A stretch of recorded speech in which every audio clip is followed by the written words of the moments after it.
थे।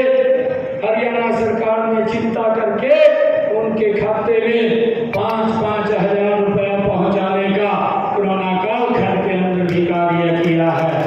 और मुझे आदरणीय नरेंद्र मोदी जी ने जो हमारे श्रमिक भाई थे, उन श्रमिक भाइयों के खाते में भी 3 महीने तक 500 रुपया पहुंचाने की व्यवस्था भी ये हमारी सरकार ने की थी, ताकि किसी को भी कोई दिक्कत न आए। ये हमारी सरकार श्रमिकों के हित में, उनकी मजबूती के लिए ये काम करती रही है। और आगे भी जितनी योजनाएं आप तक पहुंच रही हैं, उन योजनाओं को और गति से आप तक पहुंचाने का काम ये हमारी सरकार करती रहेगी। भाइयों, चाहे बीपीएल कार्ड बनाने की बात है, और चाहे आयुष्मान कार्ड, और चाहे प्रधानमंत्री आवास योजना के तहत मकान देने की बात, चाहे श्रमिक भाइयों की पेंशन लगाने की बात, ये भी हमारी सरकार ने काम किया है। भाइयों, हमारी सरकार ने जो हमारे श्रमिक भाई जो कहीं स्टॉल क्रेशर पर काम करते थे और वहां से जो डस्ट निकलती थी, उस डस्ट के कारण श्रमिकों को जो सिलिकोसिस की बीमारी हो जाती थी, हमने उसको भी योजनाबद्ध तरीके से उसका सारा का सारा इलाज और 5 लाख रुपया का चेक उस तक पहुंचाने का काम किया। और डॉक्टरों को हमने ये सुनिश्चित किया पहुंचा। ये सारी योजनाएं श्रमिकों तक हमारी सरकार पहुंचा रही है। भाइयों, आज मैं ये कहना चाहूंगा कि 25 मई को देश की सबसे बड़ी पंचायत का चुनाव है। आज श्रमिक भाई नरेंद्र मोदी जी बहुत चिंता श्रमिकों की करते हैं, और उन्होंने जो अनऑर्गेनाइज्ड सेक्टर के अंदर, जो असंगठित क्षेत्र के अंदर हमारे श्रमिक भाई हैं, उनका भी रजिस्ट्रेशन किया, और रजिस्ट्रेशन करके उनको भी डायरेक्ट लाभ पहुंचाने का काम ये हमारी सरकार ने आदरणीय नरेंद्र मोदी जी ने मेरे ऊपर दी है। मैं आज श्रमिक भाइयों के बीच में ये बात कहने के लिए आया हूँ कि जितनी भी योजनाएं चल रही है, वो सारी की सारी योजनाएं वो आपके घर तक पहुंचेंगी, उसमें कहीं भी कोई लीकेज नहीं होगी। सब कामों को हम आप तक पहुंचे, उसको सुनिश्चित करने का कार्य हम करेंगे। आज हमारे जंग बहादुर जी ने, हमारे रोहतास जी ने, सुरेंद्र ठाकुर जी ने, और हमारे यूपी मालिया जी ने, और यहाँ के हमारे जो श्रमिक कामगार संघ के पदाधिकारी हैं, आज उन्होंने मुझे अपने बीच में बुलाया है। और इसलिए बुलाया है कि हमारे श्रमिक भाई एकजुट होकर के नरेंद्र मोदी जी को हम समर्थन देने का काम करेंगे, और एक एक वोट कमल के फूल को डालेंगे। मैं भी आप लोगों से ये अपील करता हूँ, एक एक वोट आप लोग ही हैं। इस देश को विकास की एक गति देने वाले आप लोग ही हैं, जो बड़ी बड़ी ऊंची ऊंची बिल्डिंगें खड़ी हो जाती हैं, जिससे विकास का एक पैमाना होता है। आप अपने पसीने को बहा करके देश को विकास की दिशा के अंदर ले जाने का काम करते हैं। मैं आपको एक विश्वास दिलाता हूं कि आप लोग एक एक वोट कमल के, यहाँ से मनोहर लाल जी को कमल का फूल दे करके नरेंद्र मोदी जी ने आप लोगों के बीच में भेजा है। मैं आप लोगों से अपील करूंगा, एक एक वोट कमल का बटन दबा करके मनोहर लाल जी को सबसे ज्यादा वोटों से जिता करके नरेंद्र मोदी जी के पास भेजने का काम करें। और भाइयों, यहाँ से मैं भी चुनाव लड़ रहा हूँ, करनाल से मैं भी आप लोगों का भारतीय जनता पार्टी नरेंद्र मोदी जी के साथ वो जुड़ा हुआ है, क्योंकि नरेंद्र मोदी जी ने 10 वर्षों में जो श्रमिकों के हित में काम किए हैं, जो उन तक लाभ पहुंचाया है, आज इस बात को लेकर के उन्हें संतुष्टि है कि पहली बार किसी सरकार ने देश के श्रमिकों का इतना सम्मान किया है। हमारी भी जिम्मेवारी बनती है कि हम सभी इकट्ठे होकर के नरेंद्र मोदी जी को रहे आज के समर्थन करने के लिए। सर, हिसार से लोकसभा प्रत्याशी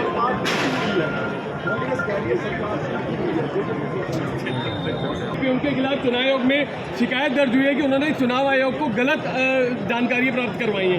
वो चुनाव आयोग देखेगा, चुनाव आयोग क्योंकि अगर गलत देगा तो चुनाव आयोग की जांच करेगा उसकी। जेजेपी के विधायक इस्तीफा दे सकते हैं, इस की खबर आ रही है आपके संपर्क में? नहीं, हमारे तो सारे ही संपर्क में हैं। जहाँ पे मुख्यमंत्री का विरोध हुआ है वहाँ उन्हें लड्डू से पकड़ा गया। मुझे मालूम नहीं है, जेपी नड्डा जी कहना नहीं चाहता क्योंकि कांग्रेस की हालत बहुत पतली हो गई है।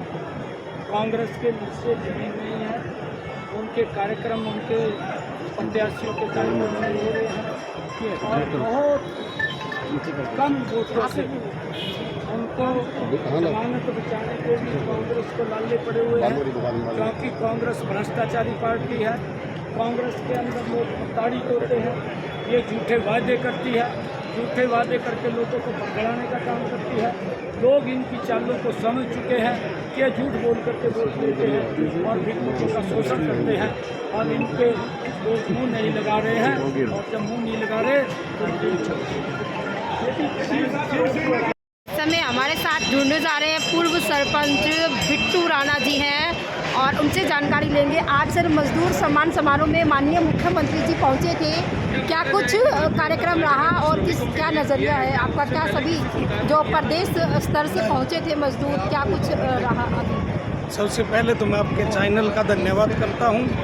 यहाँ पर माननीय मुख्यमंत्री जी पहुँचे थे तो मजदूर सम्मेलन था, तो इसके अंदर जो मजदूरों की समस्याएं हैं ये उन्होंने आश्वासन दिया है कि 4 तारीख के बाद जो भी इनके लाभ लेने में समस्याएं आ रही थी, जैसे 1 लाख कन्यादान था और 36,000 रुपये जैसा कोई जच्चा बच्चा को मिलते थे और इसमें भवन निर्माण में जैसे कोई मशीन मिलती थी, तो इसमें 24 योजनाएं हैं जो सरकार की, और जैसे बच्चों के वजीफे थे, तो इनमें कुछ अड़चन आ रही थी, उनके लिए आश्वासन दिया है माननीय मुख्यमंत्री जी ने। हम तो ये चाहेंगे कि जितने मजदूर हैं ये सारा भारतीय जनता पार्टी का सहयोग करेंगे और इन्होंने आश्वासन दिया कि आपके जो ये स्कीमें हैं मजदूरों की, इनमें कोई भी कमी नहीं आने दी जाएगी। 4 तारीख के बाद सभी लागू कर दी जाएंगी। पहले भी ये श्रम मंत्री थे जब ये हमारे नायब सिंह सैनी, तब भी सभी को लाभ बढ़िया तरीके से मिल रहा था। बीच में थोड़ी सी दिक्कत आ गई थी तो वो ठीक करने का आश्वासन दिया है। तो यही आज बहुत बढ़िया सम्मेलन रहा और पूरे हल्के से करनाल डिस्ट्रिक्ट 9.5 साल अगर भाजपा का राज रहा है तो कोई कसर नहीं छोड़ी। 7,000 करोड़ रुपया तो मजदूरों के खातों में चला गया है। बीच में थोड़े दिन के लिए थोड़ी सी परेशानी आई थी। वो परेशानी क्यों थी? वो थोड़ा सा उसमें ये ऑनलाइन होने के बाद थोड़ी सी परेशानी थी, उसको नायब सैनी जी ने ठीक करने का काम किया और उसके दौरान भी लाभ मिलते रहे हैं। तो अगर मजदूरों को लाभ मिलते रहे, क्या सभी जो प्रदेश स्तरीय मजदूर हैं वो अब भाजपा को समर्थन हाँ करते बिल्कुल समर्थन करेंगे भाजपा को। जी, आपका नाम? सिर्फ केवल नेता लोग ही। इस समय हमारे साथ जुड़ने जा रहे हैं राष्ट्रीय अध्यक्ष हैं बहादुर चंद जी। सर, क्या कार्यक्रम रहा आज जो मजदूर सम्मान समारोह है वो किया गया करनाल की अनाज मंडी में? क्या कुछ विचार रखेंगे अपने कार्यक्रम को लेकर? आज का एक कार्यक्रम माननीय नायब सिंह सैनी जी के स्वागत के लिए निश्चित किया गया।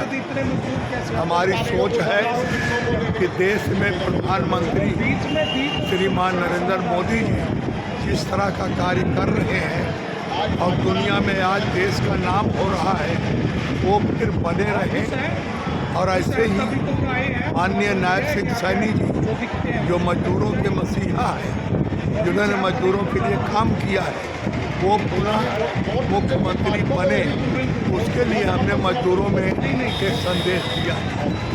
एक सर, 9.5 वर्ष का कार्यकाल रहा भाजपा का, क्या कैसा कार्यकाल रहा अभी तक?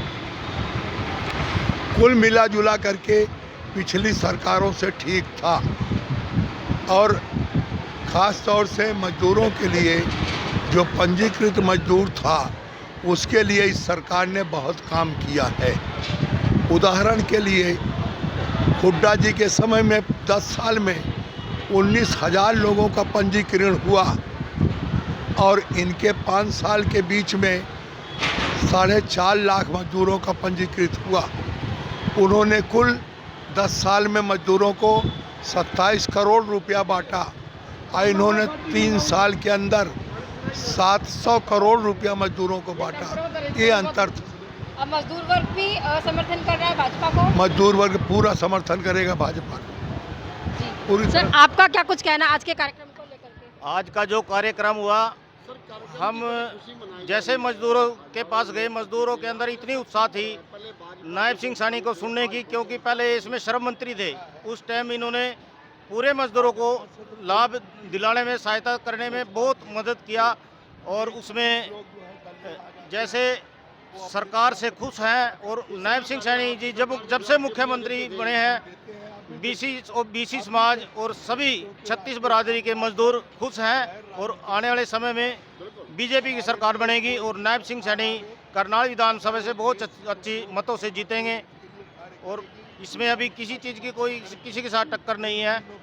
बीजेपी तो बीजेपी है। सर जिस तरह से कई जो लाभार्थी हैं उनको समस्याएं आ रही है, जिस तरह से अभी योजनाओं के बारे में माननीय मुख्यमंत्री हमारे जानकारी दे रहे थे। हमने उसके लिए मुख्यमंत्री जी के सामने मांग पत्र रखा है और मुख्यमंत्री जी ने आश्वासन दिया जैसे ही इलेक्शन होंगे 4 सहायता के बाद इनके लिए बैठ के मैं एक विचार बनाऊंगा और उसमें इनकी समस्याएं दूर करने का काम करेंगे। सर पीपी यानी कि परिवार पहचान पत्र में बड़ी त्रुटियां हैं, उसमें भी करने की मुख्यमंत्री जी से हमारी बात हुई है। उसमें भी कहा उन्होंने, उसमें भी जो कंस्ट्रक्शन वर्कर की समस्या है मजदूरों के लिए बहुत बड़ी समस्या है, उसमें भी वो काम करने का करेंगे। जिसमें मनरेगा का भी मजदूर है जो उसको पैसे नहीं मिलते, उसकी दिक्कत आती है, उसका भी ठीक करने की उसके कमेटी बना के उसका भी काम करने का काम करेंगे। जो आपने मांग पत्र सौंपा है उसमें कितनी मांगे रखी गई हैं? मांग पत्र इसमें हमने टोल ऑपरेटर और भवन निर्माण, मतलब कई संगठन है, राष्ट्रीय कामगार संघ के साथ जुड़े हैं, उनके साथ जो रखी है उन्होंने आश्वासन दिया भी सभी काम बात बैठ के उसके बाद पूरा करेंगे उनको। आपका नाम? बलराज कश्यप, जिला अध्यक्ष, राष्ट्रीय कामगार संघ हरियाणा। बिल्कुल आप देख सकते हैं कि मजदूर